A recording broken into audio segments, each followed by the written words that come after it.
Here we go. We are live. Hello, everyone. Thank you again for tuning in to Let's Talk About Feelings on the Reinventing the Tattoo Network. I am Robbie Rapole, as always, and my special guest today is Paul Sorrells from the great state of Pennsylvania. Paul is the owner of Razor Blade Tattoo Supplies, all the 717 shops. I don't even know what the record store's name is. The record store is called Full Circle. Okay, and then The Virus is your band. Yep, that's one of my bands. Okay, how many bands do you have? 3. Okay, okay, cool. All right. And then I do singer-songwriter stuff too. Really? Yeah, you said that. Yeah, so I am excited to hear you do some musical things today. I love when my friends sing and play guitar.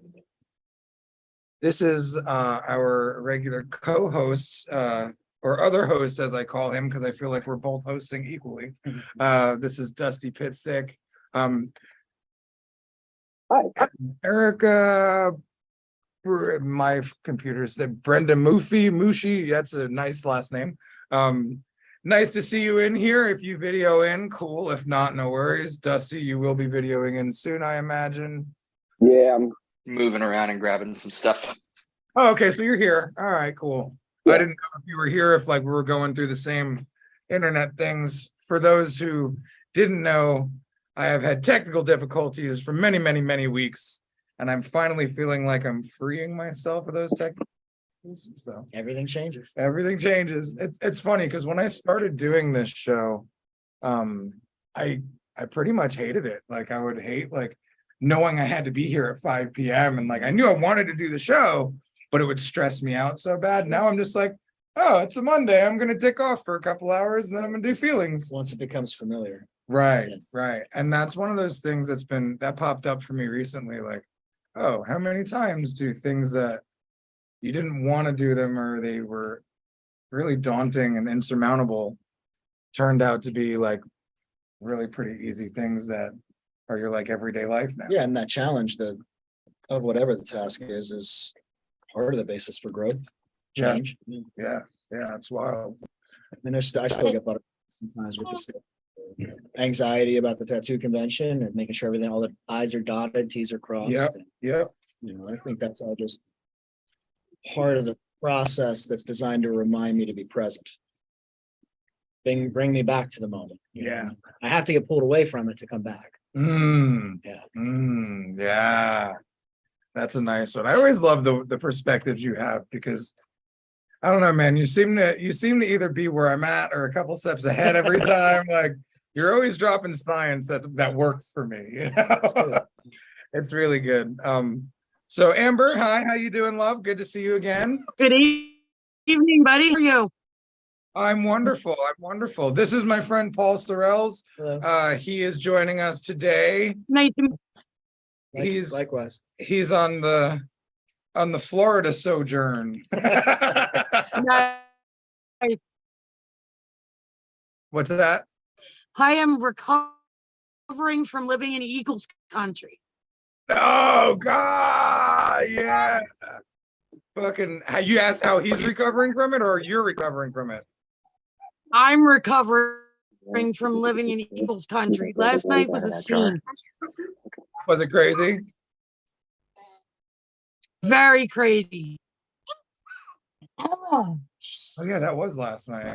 Yeah. Yes, it was. I'm not even a football fan, but everybody around me is. Yeah, I'm not a football fan. Donna is Eagles lady because she's from Philly. Yeah. I personally I texted Donna last night. Did you? And I said I was 20% rooting for the Eagles because there was also some very sketchy calls in the Bengals Chiefs game that were really suspect. And so I was like, I'm 20% mad at the Chiefs because of that, but I'm 80% rooting for the Eagles because just I know how ignorant you'll get if they win, and I want that for you. Oh. So God, and yeah. then there was some more suspicious ending calls, and here we are. And here we are. Yeah, I'm not a sportser, so I grilled and hung out with friends on the back porch last night. So, I found out the Super Bowl was yesterday, 3 days ago. so you and I are in a similar boat. If it wasn't for Donna, we wouldn't have had Well, I was Super Bowl here. staying with my uncle in St. Augustine, and he wanted to go to a Super Bowl party, so I watched the game. It's probably Okay. the first football game I've watched since I lived with my dad, because he liked No football. shit. Yeah, But see, it was a that's long what time ago. that's what I love about traveling, because like if you wouldn't end up at Oh, I a get that. Super Bowl party typically, it's Yeah. kind of fun to show up at a Super Bowl Yeah. party. The food was top notch. Dude, food is always killer at a Super Bowl party though, for real. The food was good. Right on your You can't be tablet. mad at that at all. I think we might have a little bit of smut here. Let me It's your IT tech in there. yeah, exactly. Stop. All right, I think that feels a little better.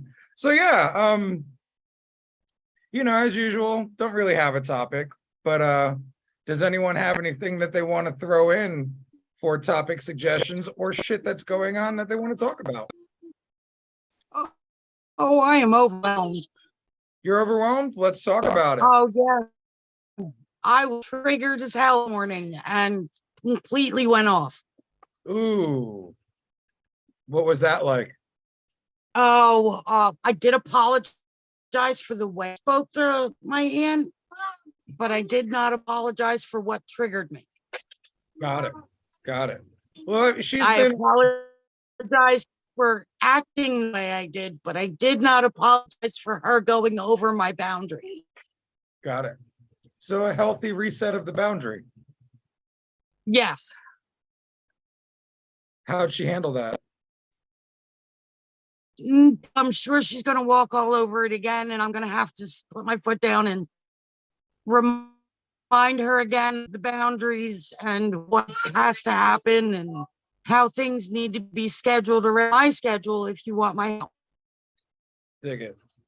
So how did you handle yourself internally afterwards? I was really down on myself for acting the way I did. Were you able to apologize to yourself? Yes, but first I had to bitch for a little while internally and get the conversation that needed to happen out. Yeah. That anger is always a secondary emotion. Anger shows up. Yes. I'm feeling something underneath. So going through that anger, that process is usually necessary to drop deeper into what's below the anger, what needs are being met. And being aware of it as you are, that's a great sign. That's the first step. Yeah. Yeah. It's always to let yourself be like you let yourself, like people that bottle stuff, it never ends well, versus having the audacity to be like, I need to just be pissed for a minute. Like that's a healthy way to do it. Yeah. And to just say, hey, give me some space, I'm gonna be mad, and then we'll revisit this when I'm not mad. Yeah, it's funny. The other day, I was talking to my oldest son, Jaden, and that kid always drops science on me when I'm not expecting it, And he was saying how he doesn't like to get fucked up, like he doesn't like to drink, and he likes to smoke, but like he doesn't like to get fucked up before going on stage at all, because he wants to feel every bit of that Yeah, emotion that's good. that the stage can bring you, because you Yeah. were just saying you still get nervous. Yeah.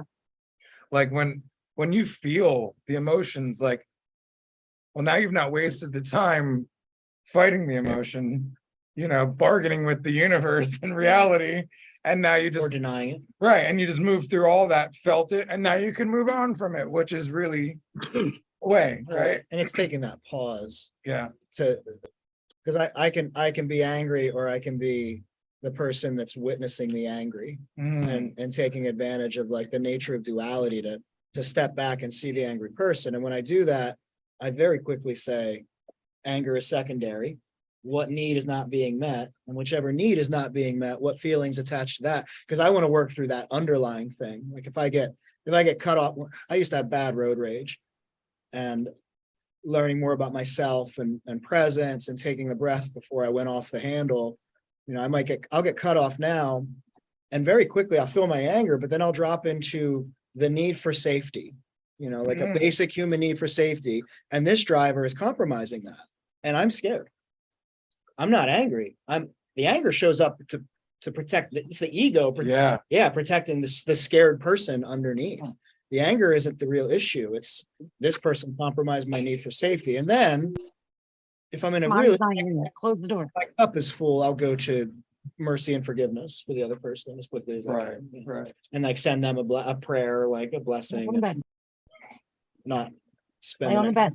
being pissed, chasing them down. I have Out of, a very, very Similar mindset that you do with road rage, and I kind of have the same thought process.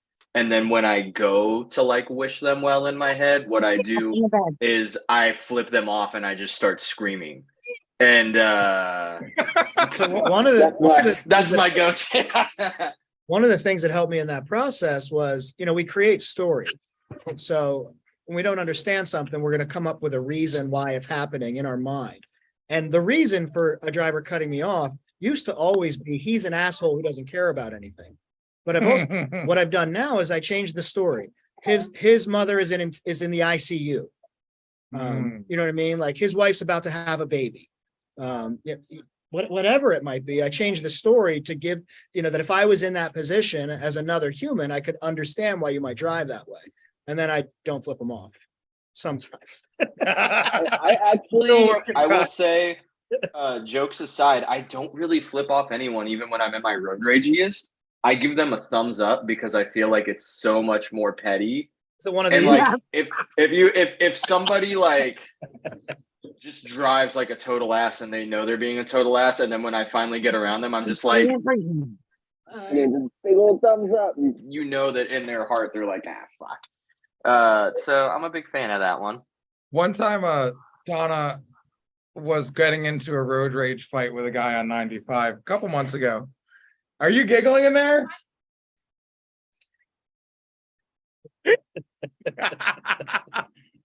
Either way, there was a traffic altercation on there's a 95. disagreement between There drivers. was a disagreement between the drivers, and the guy wouldn't drop it. Like he kept like, she was very pregnant in her defense. But the guy wouldn't drop it. Like he just kept being a stupid ass. So at one point in time, I just started like blowing him kisses and like sucking dicks and stuff. And then he started blowing me kisses back and sucking dicks back at me. And now we're not in a fight anymore. Then you got his phone number. You guys went out for dinner. It was just so funny because like that's my best go-to. Yeah. Like I had eyelashes on a car one time and these kids were fucking with me on 95. So I started blowing them kisses and they stopped fucking with me. So kisses are like the best way, like, Works well. yeah, you either homophobe them or like they joke it. And then they're like, oh, this is stupid. I'm being dumb. Yeah. And that's what happened to that guy. And that was really cool. Like, because I wasn't in the rage, I'm like, Donna, this is stupid, man. You guys are silly. Yeah. Yeah. So it was really interesting. But I remember my favorite time I was in Baltimore. I was trying to street park in a parallel parking spot, and I did it. I undershot it. I wasn't going to make it. So I go to leave, and this person pulls up next to me, and she starts screaming at me how unsafe I was making it, blah, blah, blah. And I just screamed back, I apologize. A switch flipped inside of her. She changed. She stopped. She drove off. I was like, wow. So like, it's way more fun to fuck with people by like doing the right thing. Like, I think that's what it is for me. Like, I will fuck with you by doing the right thing. I'll do the right thing so hard at you. You're going to wonder why I did the right thing. Now you're going to be mad at me for doing the right thing instead of mad at me for doing the wrong thing. Now you don't even know how to handle it. You're killing with confusion. I think so. Yeah. The confusion of kindness, like, but also yelling the apology, because I really wanted to cuss her down, but I was like, no, you're right. I fucked up. I can't think of What movie it is, but I can imagine the line very distinctly in my head where somebody's in like a screaming match with Seth Rogen. And I just remember him screaming the line, well, I didn't know that. but like Yeah, it's very like- angrily. And I can't like it's gonna come to me and I'm gonna text you in a couple hours, like, oh, it's from so and so. But yeah, just that like of like is just a fun one. No, the realization that you fucked up and like Yeah. using truth in the anger, like it's just a weird thing. Yeah, and sometimes because I think this happens to everybody, we'll like replay moments that we've done in our lives that we're not necessarily proud of. The other day I thought about all the times I accidentally broke glass because I was aggressive. Oh, like intentionally broke it. Unintentionally Or broke as part of the fit. as part of a fit. Yeah, like knocking on a window and I'm real Too pissed at the aggressive, person and the window shatters. Throwing fucking books on a glass tabletop and the Just glass don't know shatters. your Hulk strength. No, dude, especially when I'm angry, dude. Bro, Have I you, get have dumb you, when I'm angry. you It is ever- not good. I was definitely guilty of that in the past of just In here. manifesting and lashing out against inanimate things. Yeah, yeah. Gotta have a win, right? cell phone in Anger, and you're throwing a cell phone in anger, and it gets to right about there, and you're like, "Fuck, what did I just?" No, like Watch $1,400 fly up against a wall. I'm usually pretty good. I've never thrown a cell phone breaking it in anger. It's always like you at the gotta bed, live. couch or something, you know? I would slam doors, slam cupboards, Mm, and then go out in the yard and like throw a plastic chair because I was like, I could throw it as far as I wanted. right. You know, so Right. that, like just watching it soar through the air was, I guess, relieving of my anger. But the real problem is I just didn't, Get up on the bench. didn't Up separate there. the person that's angry from my true self. Then get downstairs. To witness what's Yeah. happening and try to make it. No, absolutely, man. And that's one of the things that you know, they say the ducks when they get into an altercation with another duck, they go and they flap their wings, and that's them letting it out, right? Right. But like a lot of people that are in the healing space and you know the human psychology space type stuff will say, let it out, scream into a pillow, punch a pillow, like throw something where you know you can't hurt yourself or others, you know, because Move through it. yeah, Yeah. exactly. And like for me, I did this in-person workshop, and one of the things they did, they had a circle, and every portion of the circle had a different word written on it, and you had to step into the box and act that word. And when it got to anger, I lost it because I couldn't even start my anger because I was so afraid of my anger that I sat there and I just started shaking and crying. And I'm like, I don't want to do it, guys. Not for me. Yeah. And I'm like, I know I have to. You know, I just did all the other 5 emotions, but I'm like, I'm not doing this one, guys. And I know they're going to force me to. And I know I have to face it. And I know my Sure. avoidance of it is a necessary, you know, trigger, like, oh, work through this. Fascinating, yeah. It really was fascinating. The fact that my anger scared me so bad that I was afraid to act it in front of people in a healthy and safe environment because it's so explosive and it's so violent Yeah. that I could hurt people. Like that scared the shit out of me. I bet. Yeah, I can step into mine real fast. And Yeah. and 20 years of screaming in a punk band is a big reason why. Like Mm, getting prepped to go on stage to sing about the topics that I do. okay. It's all anger. It's all Mm. almost there's a few songs that aren't based in anger, but 90% of the set is pissed off about something. Well, I mean, your one band is called The Virus. So, I mean, I can see there being anger coming out of that. Yeah. Shit. So talk us through that a little bit. Like, what do you do to get yourself on stage? Like, do you put yourself in an anger state? Yeah, I mean, so one of the things the band does is request that the lights just be solid red the whole performance. And that color helps a lot. It's an angry 'cause color. Yeah, it's often Mm. passionate and connected to anger. And then, I mean, I'll do a little bit of like adrenaline pumping and stretching just to kind of work up to that space where I've increased my heart rate, deep breathing exercises to get ready. Cause sometimes I scream so loud and so long that when I stop, I've cut off so much oxygen in my brain that the world goes like whoom, whoom, whoom, Yeah. and turns bright white. And Yeah. there's been many times where I grab onto one of the other members because I'm gonna go down. And I'm like, and it's fun. It's Yeah. like- Yeah. like, if you imagine screaming and blowing your thumb as Yeah. a kid, it's just like that. Yeah, So yeah. like it happened, and I'm a recovering drug addict. I know these drugs. So when that happens, it's like, oh, free high. Yeah.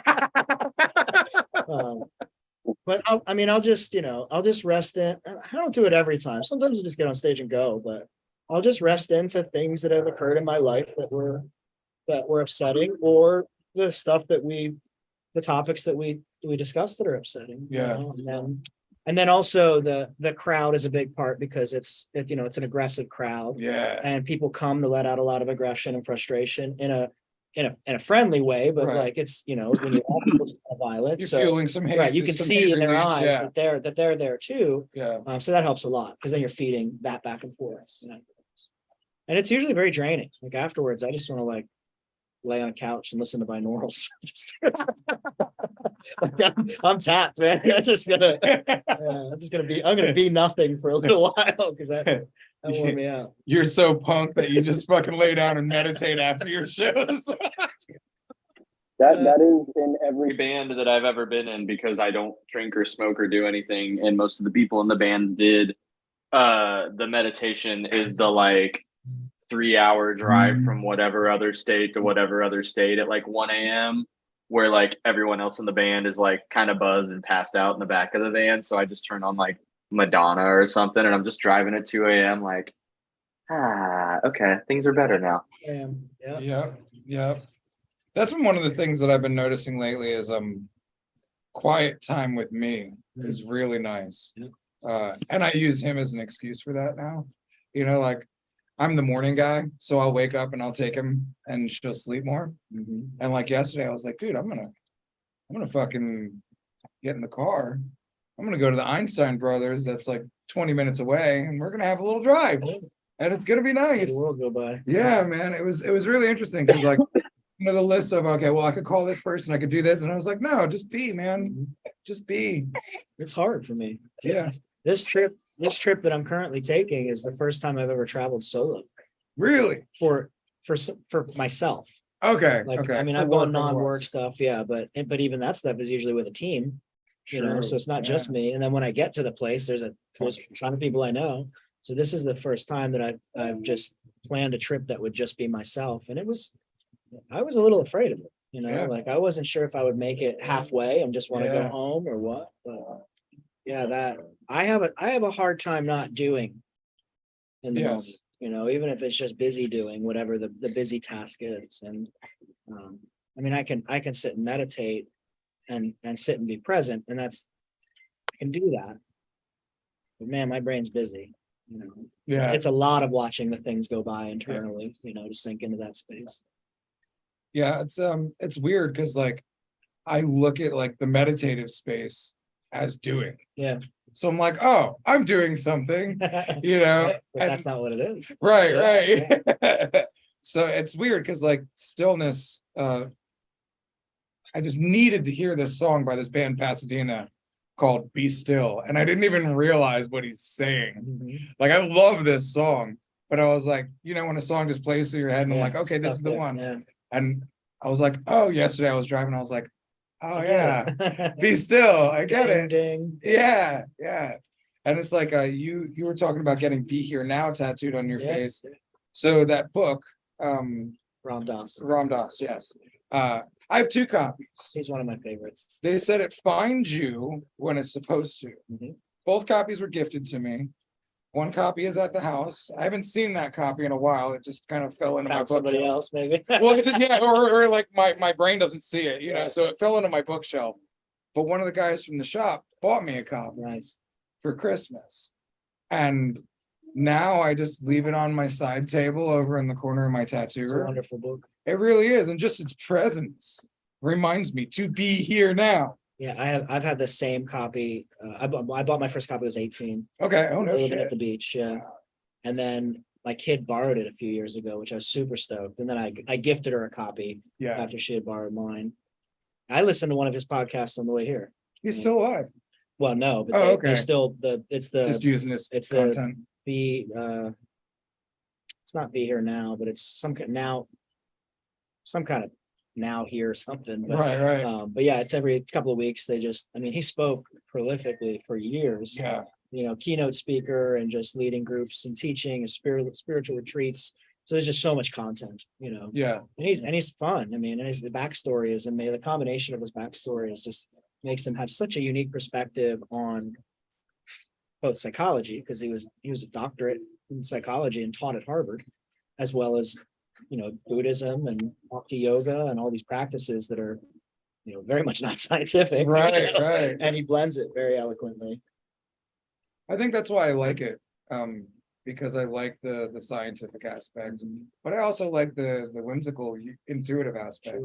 I mean, most of the things I do in life are intuitive anyway. When I teach anyone tattooing, it's like, look, man, this is a feel process Yeah, for me. Ride the motorcycle. Yeah, man. Like I can give you some pointers and a checklist, but like if the checklist don't feel right, throw that bitch out too. Like Yeah, one of the cool things about tattooing is the variety of ways to do it right.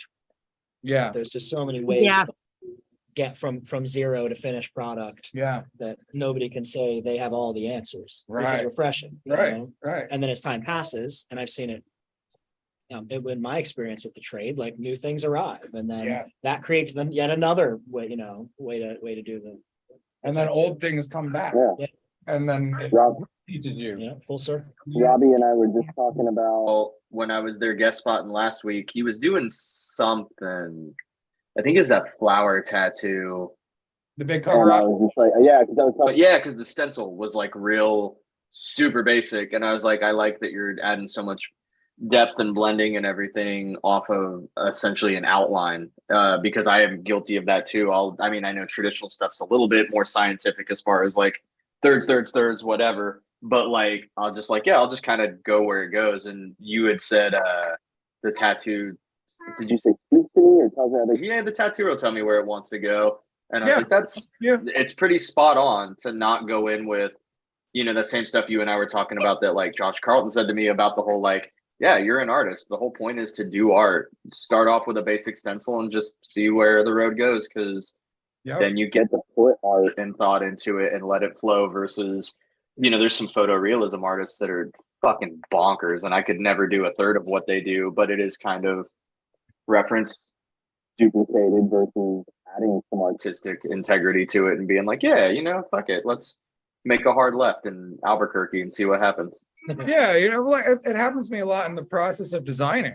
Like one of my buddies that was here last night, he had this whole like Grim Reaper thing that he wanted. And like when he came in, I was like, what if we just do a skull zoomed in and I do some wild shit to that? And he's like, cool. And like it was intimidating knowing that I was taking his original idea and changing it so much. Hope you like this. Right. But he was so sweet dick stoked on it. I was like, all right, cool, I did the right thing. And that's the feeling I go for with my imagery, like that giant flower. Man, I did the original cover up on the guy. I hated what happened. I poor job composing it. The flower looked like a vagina. Fucking it healed like absolute shit because I realized it looked like a vagina right at the beginning. So like Try to course correct. yeah, dude. My one apprentice comes in and he's like, that's this flower. And I'm like, no, it's a poppy. He goes, yeah, but it looks like a vagina. And I'm like, oh, in front of my client right as soon as we started it. So this is like 2 years ago. And I love the guy. He's like a real friend type person. So like we have enriching times together. So I felt terrible. And I reached out to him. I was like, hey, next session on me. Let's fix this tattoo. Let's do it. And he came in and I looked at it, I was like, God, that's so bad. I hate it. Like, I didn't even want to refresh it. I just wanted to kill it completely. Right. And I waited for that feeling that I had, like, oh, no, just this image is what's going to work. And I showed it to him and he was like, yeah. And like the flower that I chose to reference it off of was so different than like the way the flower actually looked, because it was all one tone and very simple. But that was one of the things that Todd, our friend Todd Williams, we were talking about earlier, he's a tattooer. He came up to me one time. He's like, I love how you can take flat things and make them fun. And I thought it was cheating because like, I'll take your outline and make it more dimensional. But like, that's actually part of my process, and that's a gift that I have is making flat dimensional. And I didn't realize that. So yeah, lots of fun stuff. I think that idea of waiting for the intuitive part of you to kick in and the creative process is very much like taking the pause before reacting to the emotion. Yes. And yeah, it's that moment where I'm allowing the infinite God in me Yeah. to hold me in the direction, Yeah. that. Yeah. And it happens a lot when I play guitar and write songs. There's times where I feel like I'm really working against the guitar. Yes. Right. Yes. And then times where there's been times where I sat down 15 minutes later, I'm recording a song into my phone and I'm like, well, I'm done for the night. I'm not gonna do anything better. And this beautiful thing just fell out. Yep. And it's it's fascinating what the pause can do. It's funny how you say this beautiful thing fell out because I feel that way so much. I'm a conduit. Yeah. Yeah. I mean, Yep. I'm like, how did I do that? Like, Yeah. and I know the guitar technically, but like, how did that come out of there? And then Right. the melody came out of just nowhere. Right. And then I'm mumbling some words and I'm writing them down real fast. And I'm like, these are great lyrics. And yeah. And that's the place I get to. So I think it's actually just me designing my flow state systems, right? So like if I'm about to do a tattoo, I'm like, what's the one? Right. Not how can I work with this image? No, what's the image that makes my dick go bing? Right. You know, like, I want to feel that. Like, yeah, dude. And it's really weird. So on the opposite of feeling that vibration, Medusa tattooed on camera last week. Last week's episode was hilarious. Dude, it was so great because like Thanks. I laughed and laughed and laughed at the replay. It was so funny. her tattoos are sick. So like I didn't figure putting her on the spot to tattoo on the fucking podcast was gonna be a problem. But like she was at the shop, Dusty was getting tattooed by her. Like he had just tattooed her, so it was her turn and our time was there. Bro, I haven't seen anyone shake that much other than one apprentice on his first tattoo. It was adorable. It was darling. There was one point in time where she's like, this needle won't pull lines. She got herself so worked up. So I had to glove up and show her that it can pull lines. And she was like, oh yeah. It was actually perfect for this show because like, how often do you get to like peel back somebody's brain and feel what they feel when they're tattooing? Yeah, you're very exposed position. And like, kudos to you, hats off to you, like a million tough guy fucking high fives to you. Cause I do this all the time on video. So I don't think how difficult it is for people. Right. But like, dude, that was huge for you to just be like, oh wait, I'm in an environment where I'm already intimidated. I'm around artists I'm intimidated by. I'm about to tattoo one of them, and now I'm gonna tattoo on their fucking talk show. Cool. Live. You know, like this is easy, no problem. It's a lot of variables. It was a lot of variables, and I didn't even realize what I put you through doing that. But thanks for being a killer and murdering it, dude. Because like that looked sick. You did a great Tattoo came out amazing. dude. And I got jumped off the call, so the podcast so quick I didn't even get a chance to show it. But I really wanted to show it. So Dusty, if you want to pull down your pants and show it, that would be cool. You know. But yeah, it isn't such a spot on me that getting it on camera would be tough, but I will snap a photo and send it your way. cool. I mean, if you visit the replay, you'll probably see that Dusty standing up and I'm like right up in his ass trying to place the stencil for like 20 minutes. Yeah, There was like one point in the podcast. I'm like sweating bullets and I'm just like, oh my God, my BO, I can't stop shaking. And then like I got so scared and I wanted to cry and I'm just like, I made the stencil too big. I gotta go make another one. And then she's a G because she got a shitty apprentice tattoo for me. Oh yeah. And Nice. it's so cute and I love it. And his name is Jacques Clumb. Van Dam. Goddamn. God. Which Wait, I can show because it's not in a weird It's back. position. Oh yeah, you can show this one. Yeah. So something brilliant happened with Donna. Is that it on the front there? No, this one Oh. is That's Dusty's. yeah. It's a little flaky. It's heart-shaped glasses, Fucking chrome dope. style. And then Oh. hold on, I'm gonna reconfigure myself real quick. I'm right here, bub. Look at him. He's so cute. And then this little guy, they're both a little Oh, flaky. I should moisturize. Love it. I mean, I'm definitely gonna have to go back into that ghost because So No, Donna, I'm keeping it as is. Too bad. she insists on using a round liner to shade with. It feels more comfortable, but you know.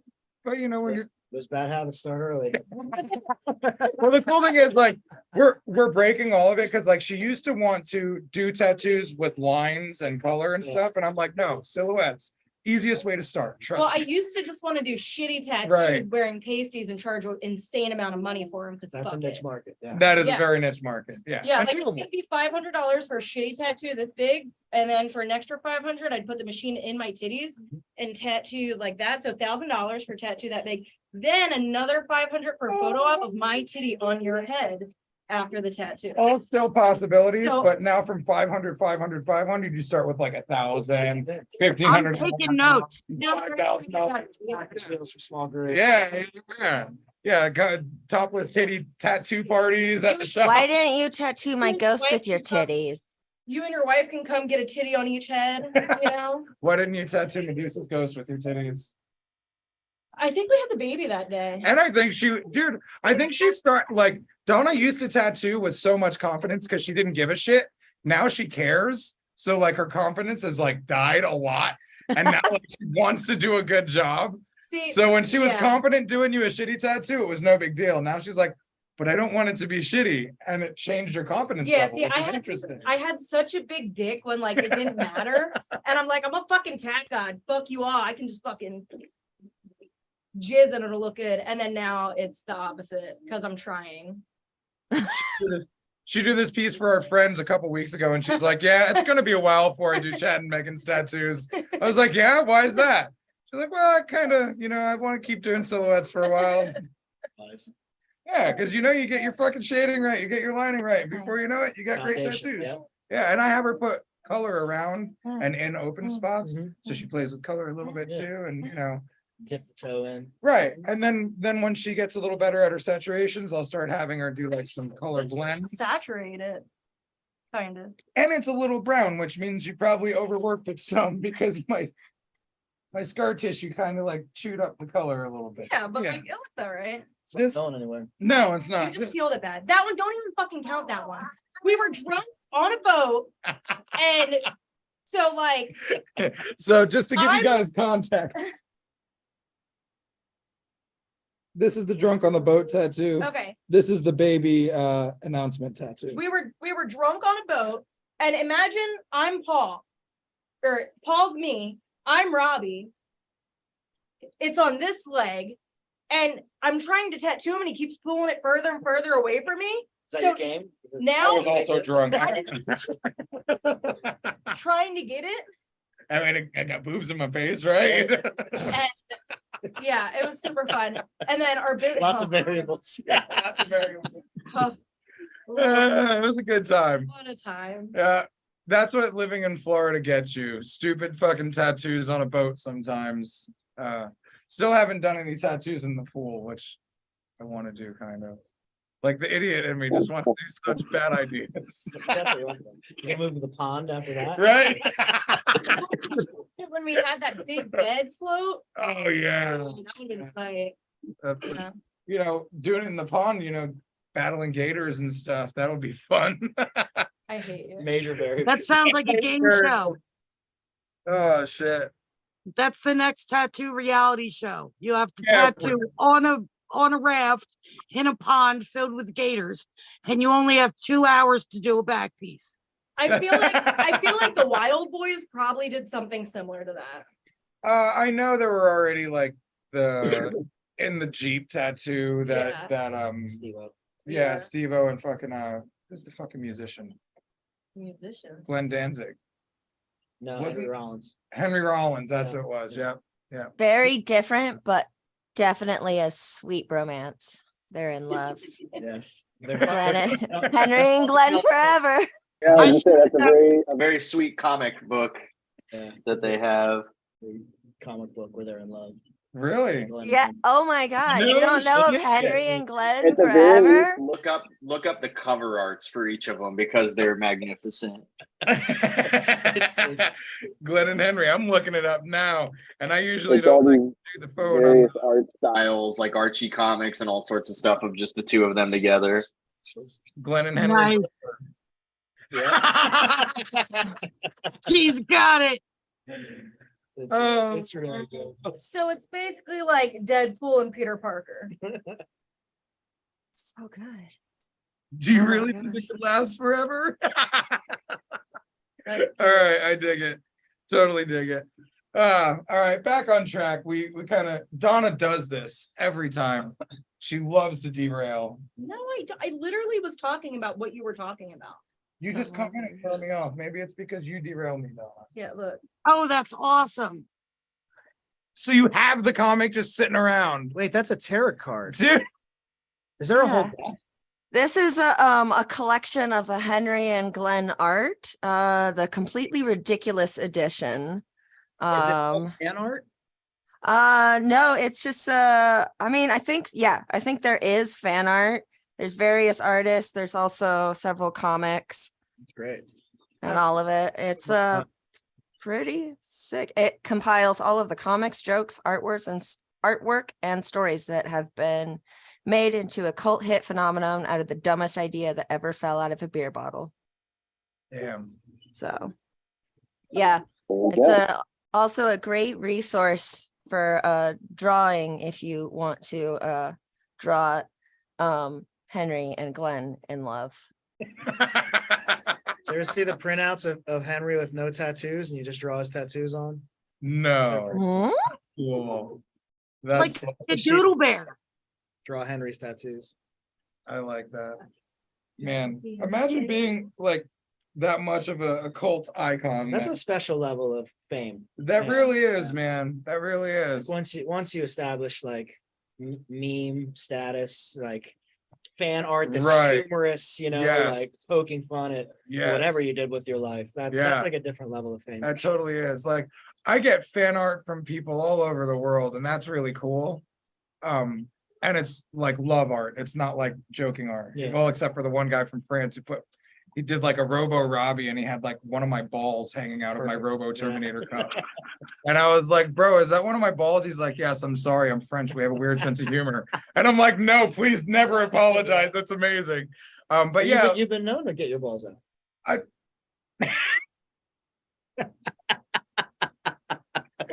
oh, full circle moment. So when me and Paul first met, It's probably 15 years. something like 2012-ish. Yeah. Yeah. A little So less, yeah, 15. yeah, a little less than 15. So my boss at the time threw a tattoo convention in Knoxville. And after the convention Sunday night, we all go to dinner and Paul is there and I meet Paul. And Robbie's lit. Drunk as fruit. All right. So I didn't realize Paul was in recovery most of his life. So as sober as possible in the moment. Completely aware. Oh man. And it makes sense as to why Ella always looked at me funny after that. So this night, We're in a restaurant. we're in a restaurant, a fancy fucking steak restaurant. 20 people, maybe Yeah. 15 in a long circle table. And I was in my young let's party my dick off at tattoo conventions phase. And that was also in the phase where I would get drunk and put my balls on my friends, and it was funny. I decided to walk over and put my balls on Paul's arm.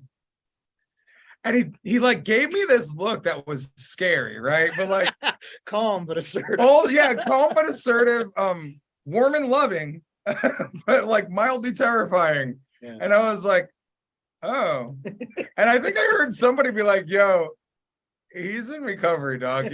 Like he's sober. Like, don't do that. There were people that know me well that like heard the record stop when you did He that. was, What is he gonna he was do? in ball And I mean, recovery. probably both lucky that I took the pause Yes. and acknowledged how intoxicated you were. And I was, didn't realize. you apologized. Yes. Did I? Was it immediate? Pretty quick. Yeah. You apologized again after, like a I- few times. I've apologized over the years a number of times. Yeah. I'm Well, sorry like, I put my balls on you. right, dude. Like, I don't fucking know you. Why do I think I should put my balls on you and this is okay? Like, but it's funny because that guy at the party annoys the fuck out of me all the time now. Because like I've evolved past Same. him. Same. Yeah, right. Yeah. He probably annoyed you back then too, but you were nice enough to deal But with what it. it does do is, I meet a lot of people in traveling, and there's a lot of people whose names I forget.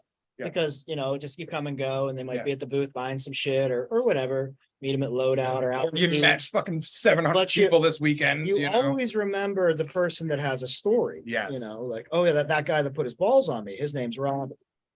I won't forget him. Or that girl that fell down the stairs, when her leg was on fire, like at the What? park, just. Oh, shit yeah, like right, that. right, right. like- Yeah, like- yeah. Yeah, like that girl's name I'll remember. I don't Right. remember anybody else. Right. Whose house it was even. Right. Yeah. Actually, I have a funny story about that. I was in a mosh pit with my leg off at one of Jaden's shows recently. Right. And Were you just holding it up in the air? yeah, Like- just bounce. Well, you should have held it up in the air like people hold up hats when they get lost. Just like, whose is this? Somebody lose a leg? It's funny. Everybody at that venue remembers me. I bet. You know? Which is funny. You'll appreciate this, Robbie, that you were telling us. Story. And I was like, just like I will always remember that guy Wilson, because he kept telling us his name was Wilson. And I was like, fuck, I will never forget this guy now. Dude, for real. Yeah, Dusty came to the surf event with me. So Dusty was the artist that was in town when you were Oh, in nice. Casadega. Nice. So we went to the local surf fest, and we met a guy named Wilson, and he must have said Wilson 40 times in like a 4-minute conversation. So now we're gonna remember he's Yeah, Wilson. that's Wilson. in books for like name retention as a piece of advice for salespeople. Yeah, Like use your yeah. name X amount of times Yep. and memory recalls improved. and- Yep. And how to make friends and influence people. They talk about that. Yeah, it works. Um, And using it back at the person. Right. Yeah. I say your name 3 times. If I Yeah. really need to remember your Yeah. name, I make sure in our meeting, I'll say your name 3 times, and I might even tell you the reason why I keep using Yeah, your yeah. name as another added bonus Yeah. for me to remember, and you want to help me remember more too now. Right. Suggestion That is- there is really That is wild. like the ultimate Ultimate flex too, to use someone you just met's name. in a scenario where like your friend comes up and you're Like, like, oh, this is Wilson. And they're like, fuck, this guy remembered my name. Like you are immediately hot shit. Dude, and you know what's funny? It's funny that you say immediately hot shit about names. So after conventions, at dinners, I would play the game of everybody's name around the table. So like one time I fucked myself because like we had a table for 20 and then 40 people show up. Ooh, So every time everyone showed up, I went around the table and redid it again. yeah. Every single person, every single It's quite an name. exercise. It is an exercise, Yeah. and it was fun for me. And now the people remember you, right? Right. Because that was my biggest goal as a young tattooer. I need friends. Yeah, network. Yeah, people are always like, "Wow, Robbie, you know so many people," and I was like, "I was a scared fat kid when I came into tattooing. So what did I want to do? Make friends, so nobody made fun of me for So being a you're- scared fat kid." Your networking tools were name retention and putting balls on people. Worked, didn't it? It did. You're at my house, aren't you? Oh man. Valid. being outlandishly yourself Is definitely something that seems to work for you. Buddies. I remember when I tattooed you in Dayton. You were just like, Yes. Doing that fundraiser thing, you're like, fuck it, I'll get tattooed. I was like, I already like this guy for a number of reasons. But then I think maybe like 30 seconds into tattooing. you did a little owl thing, but you turned it into like, ha, ha, ha, ha, and just like started singing. Became a song. He's challenging my energy, so my reaction was like, motherfucker getting tattooed, and you're just like, cool. And we just sang for the whole 15 minutes that I That's tattooed it. you, and it just worked somehow. Yeah, man. God, that dude. So it's funny. On the same leg, because yeah, yours is right down here. The Donna, it's a boy heart. Man, she put the needle in me first try, and I was like, oh fuck! Like I totally forgot I was about to get a tattoo that day. And I underestimated it because it was so small. So and then she had no fucking Experience. yeah. So Let's it's figure it in out. there. She's in there. Yeah, it's solid. Yeah. You're beautiful. Oh fuck. It's exactly as it was meant to be. But yeah, dude, and that's the thing about like networking and like catching vibes, man. Me and Dusty, I went to a guest spot and we became fast friends because we're both the weird guy in the Yeah. room. You know what I'm saying? Sure. Like, we'll both fucking sing through this weird pain right now. And And you tend to attract what you put out. yeah, absolutely, absolutely. Mhm. And that fucks with me because like, so Louise Hay is like, Whatever you want from wherever. people who are living well, and living the way they're supposed to, their cars don't break down and this doesn't happen. So like when you think too deeply into your energy, I'm like, okay, my car broke down, I'm in pain. What am I doing wrong? So like I start mad dashing to figure out what I need to realign. And honestly, alignment is probably the most important word. Yeah, coming back to center. Yeah. Yeah. And I mean, I believe balance is an illusion. The exact balancing of anything to me philosophically is a lot like the idea of infinity. Okay. It's like it keeps getting, like how do you get to center? Because you could divide that again and again and again. So I think the practice for me becomes moving towards the balance constantly. Yeah. Not saying I've arrived there now. You know what I mean? Like I'm always trying to bring myself back to center, letting myself slip away from center for whatever Right. reason, and then bring myself back. And that keeps it the energy's moving. Because I feel like if I found true center and sat there for a long time, I'd be like, this sucks. Be kind of boring. Yeah, I wouldn't be feeling much. I would just be content, which is a very nice feeling, but the human experience is such depth. Dynamic. Right. Yeah. And I believe I am the universe experiencing itself. Yes. Like that's part of what being alive means to me, and being conscious and in the incarnation. So having the feelings is a huge part of it. And I used to minimize that part of the human experience a lot, like The feelings? feelings, Okay. feelings aren't facts kind of things. And yeah, Okay. but more so now as I've gotten older, feelings are facts in that they are my body asking questions and giving me signals that Mm. something needs to be returned to center again. Yeah. And then I read that like when you cry or when you laugh, that's the human incarnation not being able to control the internal feeling. You know what I mean? Like Yeah. not being able to like even pull it back to center. That's like a sign from your body that like you are real far off Oh. the middle because you're cracked. You just can't stop Yeah, yourself from yeah. laughing, or you can't stop yourself from wailing, crying. And I've been in both places, and it's like knowing that, like when I'm in that, especially the wailing, crying, the real deep sadness part, knowing that it's just my incarnation not being able to like, not control is a bad word, but move through the feeling. Yeah. You know what I mean? Like that immediately slows the wailing down, slows the breathing down a little bit. I can witness myself. And most importantly, I can give myself mercy and allow myself, to have those things and to move through, because, emotion comes from a Latin word, emovere, which means to move through. I did know this. Yeah. I don't know if you're the one that told me that. I may have been. You may have been. I know you dropped the spelling one on me. That That was fucking great. At a diner. That's not me. They Right. all that stolen shit. Right. I Yeah, heard that it's one a good after that, but Yeah. we're at a diner in Minneapolis at like 3 a.m. waiting on fucking food. I don't remember what you said. I don't remember it either, but he It was was like, negative. right. Whatever it was. And he was like, words are magic. That's why they call it spelling. And I was like, oh. But conventions are the easiest place for me to get negative, especially 3 o'clock in the morning at a fucking diner when I'm waiting on food. And like, It's uncomfortable. It's frustrating, uncomfortable. I'm not home, like now, like people are like, it's so funny when people drop in the DMs like, are you coming to this convention? And I'm like, pish posh. I have a baby. He's the most important in my life.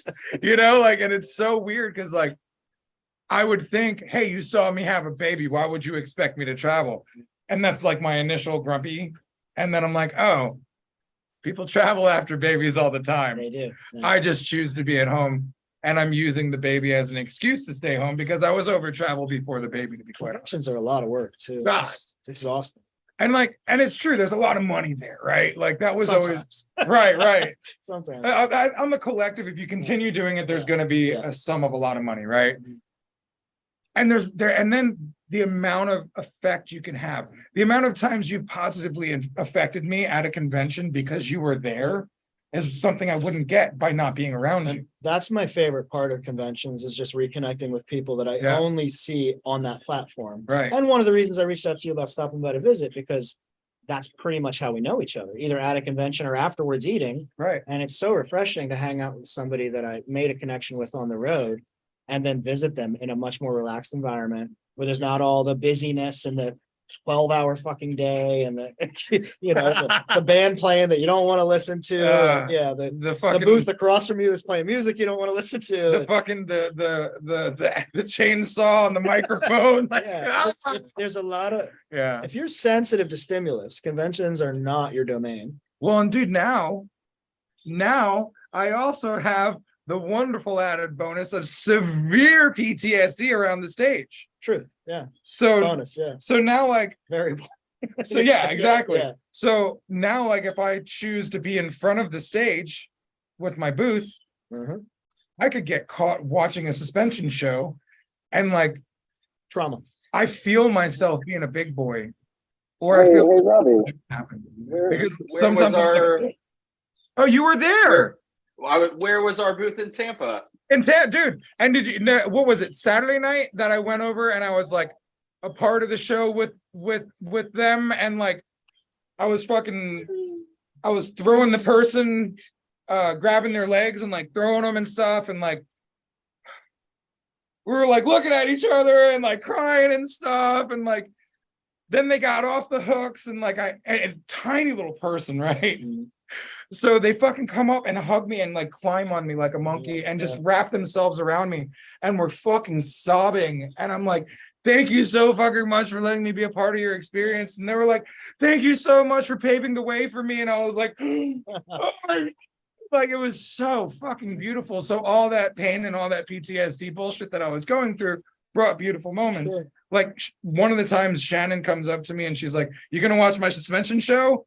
And you could see her face immediately realize she probably shouldn't ask that. Yeah. And then we didn't really talk about it then. Yeah. And then I was going to the fucking bathroom, coming out right as she's about to get on hooks. So I'm like, okay, here's your son, go sit. Yeah, go watch. So I sat there and I cried my dick off, and Sean comes over and he's holding me and shit. So two giant fucking men on stage. Well, one's crying his dick off and the other one's just holding him, rubbing him and shit. And I'm like, and it's beautiful because like to feel that, right? Some of my favorite disgusting moments is sitting there ugly crying. Sure. Like when I was You getting really know you're alive. right. And when I was going through my second divorce, my favorite nights were the nights where I was at the shop by myself, all alone, crying, tired of Tinder, tired of feeling Right. sad, tired of everything, but just crying it all out and letting it go. Sometimes letting it go into a bottle of fucking Andre champagne, but like just sitting there sad as fuck. And those lessons repeat and get louder Yes. until the pain is great enough that I'm willing to surrender to the reality of the lesson and try to change. And like with the leg stuff, like there's times where I really love it. And I'm like, yes, I feel strong. And there's times where I'm like, this fucking sucks. I can't deal with this. And it's like learning how to work through that is really interesting. I bet. It's scary. It's a Sometimes. big journey of self-discovery. It Absolutely. has to be. And like, I just feel beginner's mind, like I just constantly feel like a beginner now, but I also feel like I'm intermediate and advanced in certain areas because like, you don't realize how many times people look at me and they see inspiration because I truck.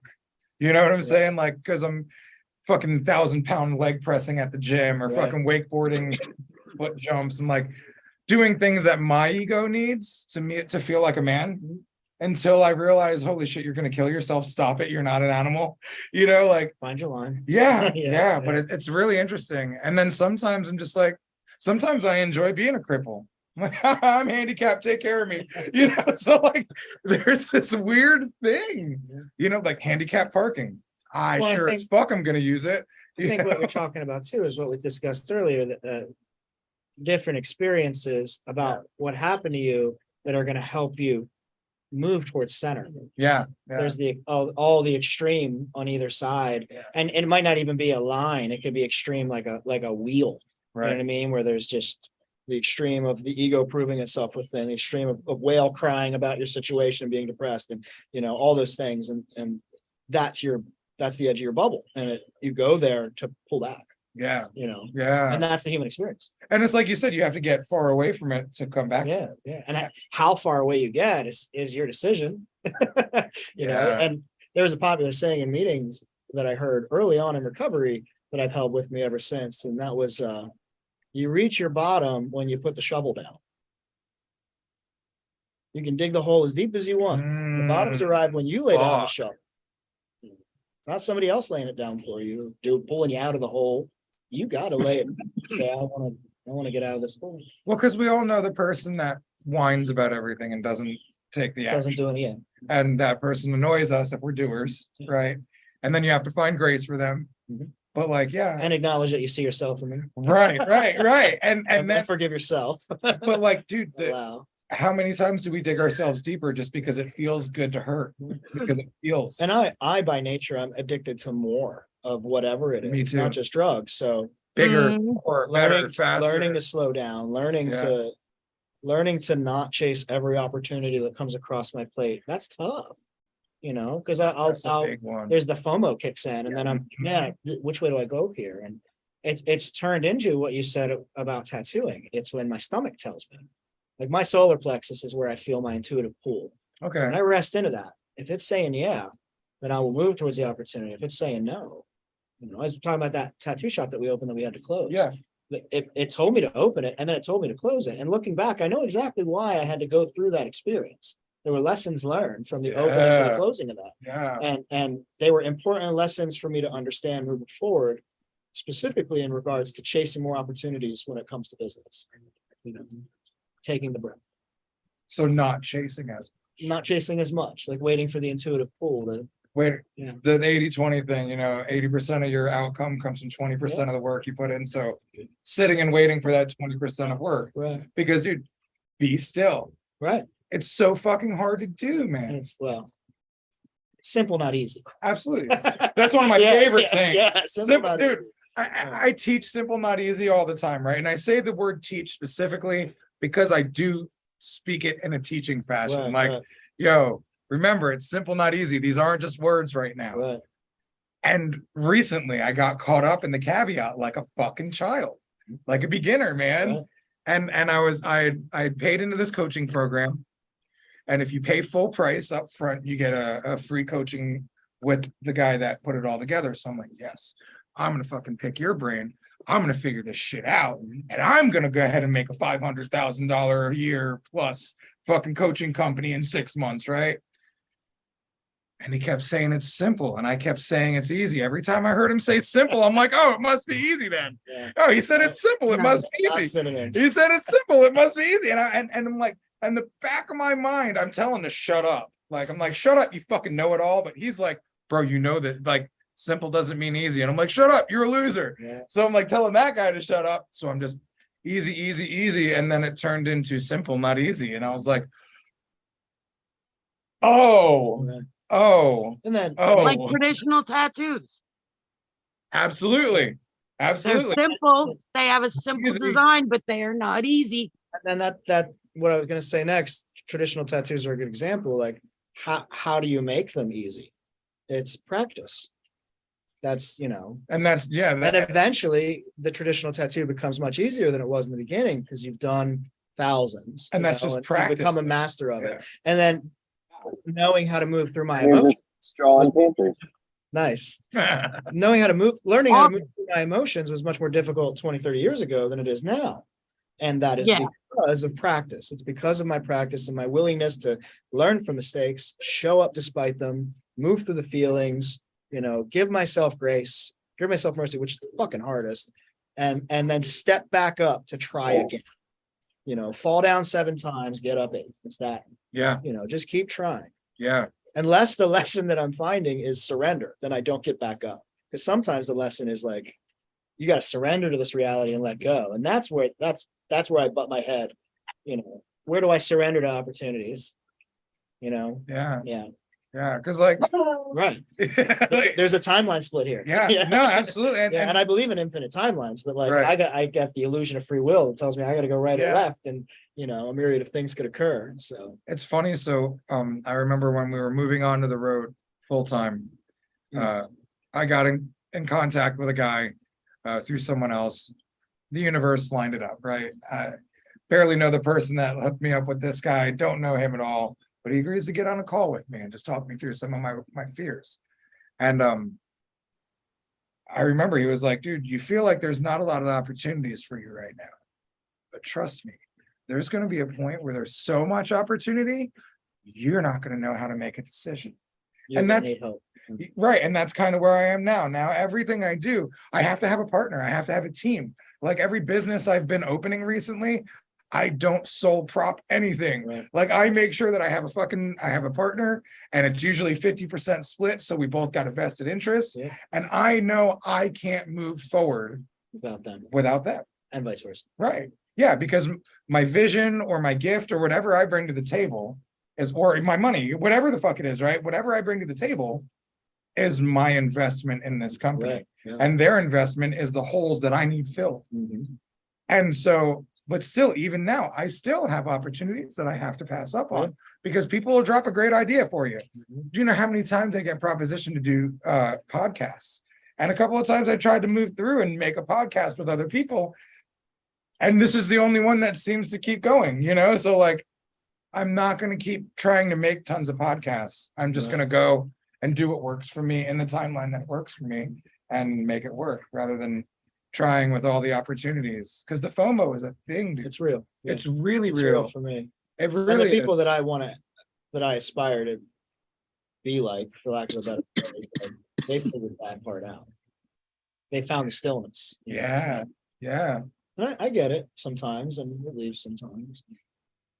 Well, I mean, how many times do you sit there in the stillness and do get bored? And well, I mean, pretty much every season, the storyline changes. You know, it's just, True. if Yeah. you told me where I'd be now 6 months ago, I'd be like, no fucking way. And so 6 months from now, it's infinite possibilities. So learn how to like float that stream.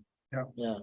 Dude, I remember catching a chick cheating on me with a dude with one leg and having to repair my fucking relationship with amputees because I hated all amputees after that. It's funny how the lessons come. It's funny, Man. dude. Yeah. Then on my season of Ink Master, I went home. I didn't even realize this. They tattooed amputees on that season. Wow. That fucking completely breezed by me. And once I become an amputee, then I see that. Yeah. Like, wow. So yeah, it's very interesting how the seasons do change, the feelings change. And here we are on my back porch in Florida after 12 years ago, my balls on your arm, you know, like with a new baby. Like, who the fuck? I would have thought, dude, like you said, you told me 3 years ago that I would have a new baby in my life. Right. I would have been like, you're fucking crazy. Life's easy now. But to be And yet quite, here I am. yeah, right. There's my baby. But like life is actually hard no matter what, and boring and stupid no matter what. When we were like able to walk around naked all the time because nobody lived here and it was just us. Yeah, that was cool, right? But like, that's what I was waiting for. Did I arrive? Yeah, like we could get naked in the room and have a house that's full of love and people. And like, I love my nephew and my other son living here, you know, like I want to get a bigger house so they don't have to move out. You know what I'm saying? Like, Yeah. So it's just interesting how the way you view things changes. Yeah. And also Jaden, when we had the baby, I was like, dude, it's so cool to have a real family finally, you know, like me, you, Donna, the baby. That's beautiful. But you know what he said, which is even more beautiful? Dad, we've had a real family this whole time, dog. Yeah. It just looked different. That's true. And I was like, oh, kid, I That's right. love you. He is right. And like, we've got a stronger bond than most people. If they ever move out, I don't know what I'm gonna do. You're probably going to haunt me to adopt fucking kids or more animals. Yeah, I'm not gonna be able to handle it. I need to have a house of like a full house. And Donna, I will go to Rock with you. You're what? I said I will go to Ross with you. You will go to Ross with her? Yeah. Deal. So that's it. So Yeah, Dusty's that's it. gonna be our child. If the boys move out, you gotta move in and be our child, Yeah. Dusty. I mean, he's already I'm cool trying to with find that. ways to come to Florida anyway. Yeah, right. Yeah. I'm cool Well, with that. guys, we are at 6:09, and I feel it is a good point to put a fork in this conversation. Paul, thank you for sharing your time with Always us a today, pleasure. dude. Very much. You You're welcome. Thank you. you came out the gate swinging when you asked Amber if she fucking forgave herself or apologized to herself. It's really, that's such an So, important question oh, in those situations. yeah. I forget it. It's like the last thing I remember, but if I can practice to make it the first. If we could be for ourselves what we are for others, if we could see ourselves the way others see us, fucking giants. I often think extend the same grace I would to my daughter. Mm, Why can't I love myself that way? From that place. yeah. It's funny when you were talking about getting mad at your aunt. I got mad at my oldest son the other day, and it seems as I'm older now, every time I get mad at him, 5 to 20 minutes goes by and I'm crying, releasing the emotion and apologizing. Yeah, good. And it's like, and he commends me for that because he's like, dude, it was so weird when you would just walk around the house and not talk to me for hours or days. Sure. And I'm like, wow. So I can yell at you and like do piece of shit things and like apologize and you'll forgive me. Like, I don't want to yell at you and do piece of shit things, but you'll Right. actually forgive me. Like, and then Yeah. have that grace that your kids It's seeing can the have. humanity in the other Yeah. person. Yeah. She does that with me all the But time. for the grace of God, go I. Right, You know, I right. could be that person under many different circumstances, or I have been that person many, many times. Yeah. Well, all you beautiful people, I love you. Paul, do you want to plug anything before you That's jump cool. off? Yeah, that's, I didn't figure you did. no, I mean, if anything, the record store is cool. We're on Discogs and we have all of our inventory listed. That's like a fledgling business that needs a little more attention. but Okay, Sort of organically marketing it. okay. It's fullcirclerecordshop.com. Oh, so you're doing online as well? Yeah, well, we were selling online before we opened the store. Okay. The store just became a very neatly organized stockroom. Yeah, That makes sense. Hell yeah. So first I'll full check it out. shop. thank you. Yeah, have grace for yourselves, y'all. Apologize to y'all selves, love y'all selves, create good relationships with yourself and others, and nurture that shit. And thank you to Guy and Gabe and the whole reinventing crew. Appreciate what you guys let us do here. Talking about feelings isn't something that a lot of tattooers do. Not a lot of men do it. Not a lot of people can do it. Yeah. So thanks for giving us the platform to talk about feelings. Thank you for everyone to show up and talk about feelings or listen to feelings. So much love, everyone. Have a wonderful day, and we'll see you next week. Good night.